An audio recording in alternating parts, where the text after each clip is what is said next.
Assalamualaikum warahmatullahi wabarakatuh.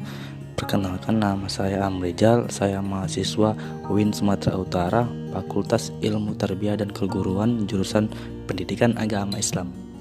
Video ini dibuat untuk memenuhi tugas KKN dari rumah yang berbasis sosial media kelompok 164. Dan di sini saya mengambil tema perbandingan pendidikan di Indonesia dengan pendidikan di luar negeri.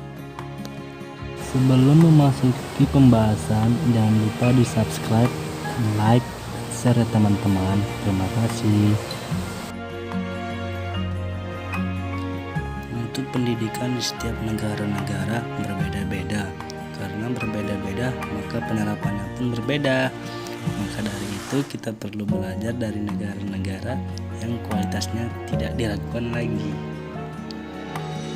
Berikut ini akan saya jelaskan penerapan sistem pendidikan di berbagai negara. Yang pertama adalah negara Kanada. Di dalam negara Kanada, pendidikan adalah tanggung jawab pemerintah provinsi di bawah konstitusi Kanada, yang berarti ada perbedaan yang signifikan antara sistem pendidikan di masing-masing provinsi. Secara umum, anak-anak Kanada memulai pendidikan dari TK untuk 1 atau 2 tahun pada usia 4 atau 5 tahun. Sekolah menengah dimulai dari kelas 11 atau 12, tergantung pada provinsi. Setelah itu, siswa dapat melanjutkan pendidikan ke tingkat universitas.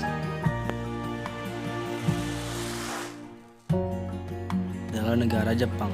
Sistem pendidikan di Jepang 6 tahun sekolah dasar, 3 tahun SMP, 3 tahun SMA, dan 4 tahun universitas, dengan mengacu ke sistem Amerika.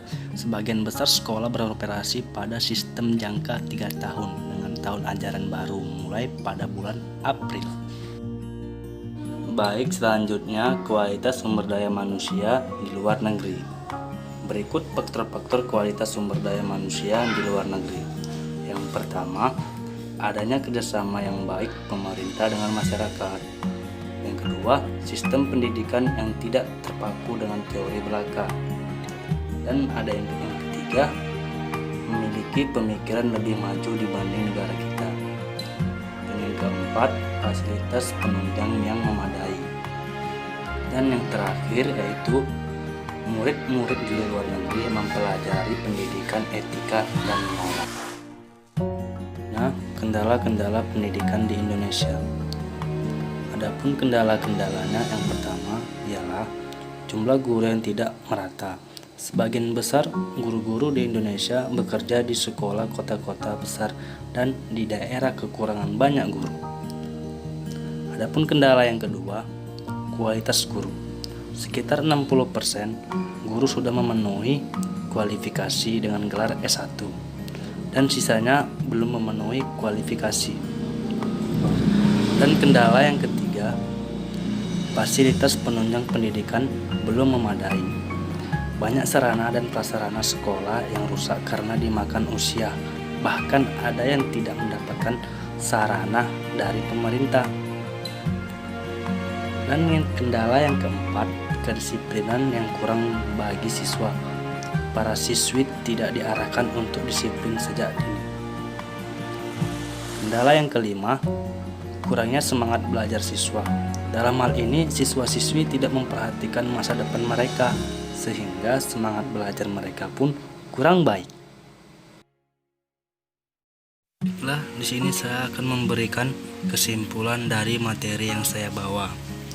Baik, sebagai bangsa dan negara yang besar, kita selaku masyarakat tidak hanya berdiam diri dan menutup diri terhadap perkembangan pendidikan di Indonesia. Kita harus belajar dari negara lain mengenai beberapa aspek di dunia pendidikan, supaya negara kita bisa menjadi negara yang maju.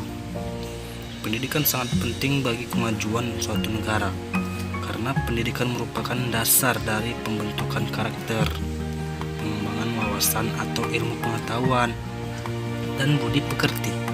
Di zaman modern ini kita dituntut untuk bisa bersaing dalam mencari pekerjaan. Semakin tinggi ilmu yang kita miliki, maka akan mudah untuk mencari sebuah pekerjaan. Mungkin ini bisa dapat membantu saudara-saudari atau sebagai motivasi. Sekian, assalamualaikum warahmatullahi wabarakatuh.